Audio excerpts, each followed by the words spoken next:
Hi guys, welcome back. I just received a new delivery from Dailies, and I forgot to film the opening. Well, I didn't forget, I was in a rush. So there it is there. So let's get closer. Check it out.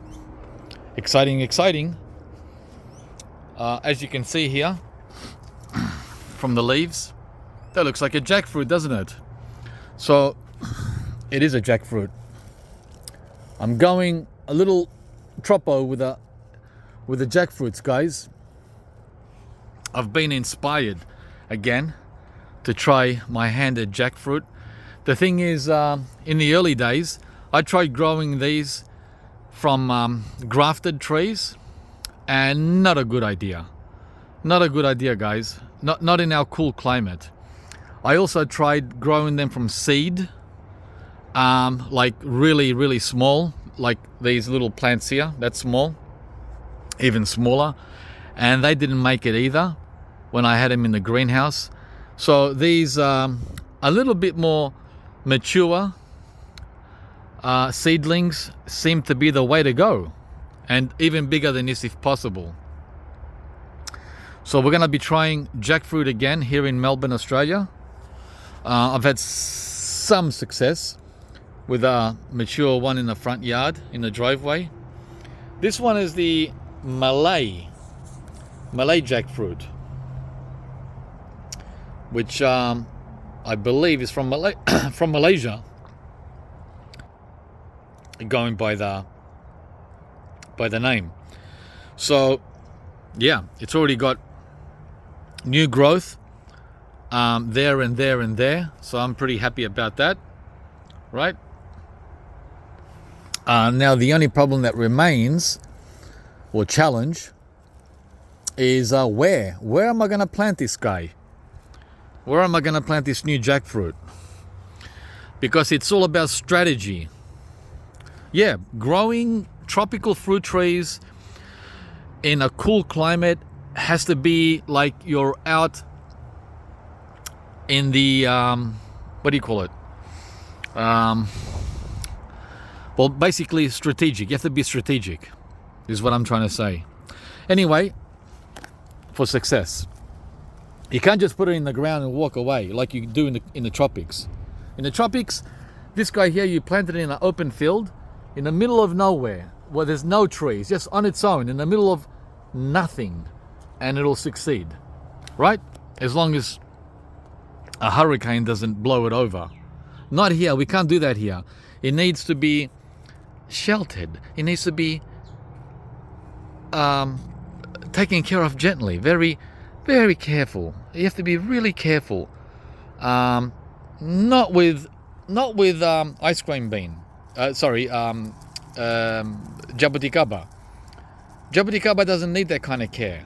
These guys were left out in the cold from the day I bought them, from the day they arrived from Dailies. They've never been protected, covered, or pampered, never. And they're doing fantastic. So there's a big difference between this plant and that plant. They look the same, right, as far as being plants. Now guys, these are the other plants I got. These are not trees, although they have the name tree. Well, four of them do. Well, four of them are identical. I should have put them together. It's these two that are the same, and these four that are the same, right? You can guess what they are. That pretty much looks like a lettuce, and that pretty much looks like sweet potato, and that's exactly what they are. So this is, it's called, it's got many names. Timor lettuce, or a lettuce tree. Yeah, lettuce that grows like a tree. Wow. As soon as I saw that, I thought, I'm going to try that. I have to try it. And the other thing is, once it gets established and it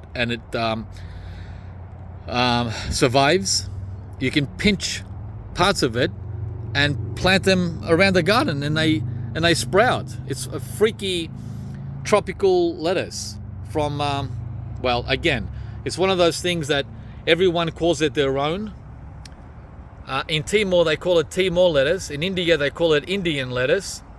And other countries call it whatever they want to call it. So I don't know where it's from originally.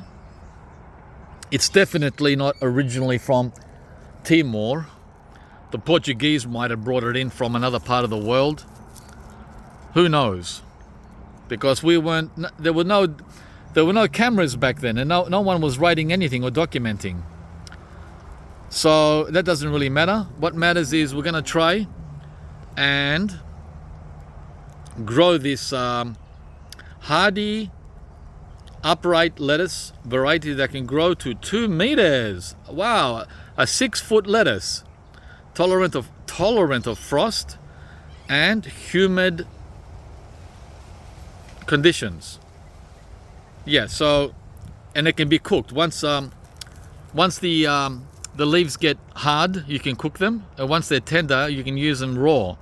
So it's a win-win-win. Again, I've got to find somewhere to put these because I take it they need full sun. Obviously, I'm guessing. Let's see. In pots I can grow. I haven't got my glasses on, so I can't read. It's not printed clearly. There's misprint, ink missing. That happens a lot with labels. Yeah, so we're going to try to find a place for them. And the sweet potatoes, that's going to be an experiment.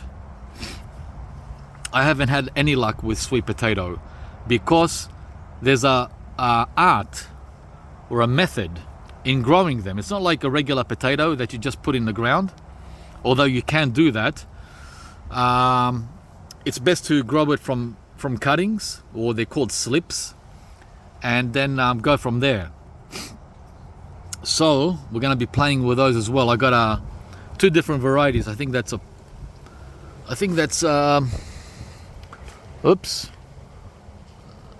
purple variety and I can't see. I think red and purple. I think, or white. I'm not sure. But anyway, they're very, very healthy. So I'm pretty happy about that. Everything turned up really, really healthy. So I'm pretty stoked with everything from Dailies today. Thank you, Dailies. Good job. As you can see, especially the jackfruit tree. That's so, that's looking so erect. Look at it. Look how erect it is. It's like he wants to get down and dirty. He wants to get straight into business. That's what I like to see. Now, the rest is up to me, right? How I'm going to manage to keep it alive over winter. That's going to be the main challenge. Summer is easy. Summer is easy, guys. As long as you don't put it in the scorching sun. That's the only problem then. And we're not going to do that. So that's the video today, guys. Just a quick one from Dailies. On the first day of summer in Melbourne, Australia. Let's have a look at the temperature. Let's have a look. On the first day. On the first day of summer, it's... oh, we've got glare. 20 Celsius at noon. Yeah, that's close to 70 Fahrenheit. On the 1st of the 12th. Right? The first day of December is the first day of summer. Alright guys, hope you enjoyed the video. More updates coming when all these go in the ground. Take care. See ya from the next video. Bye.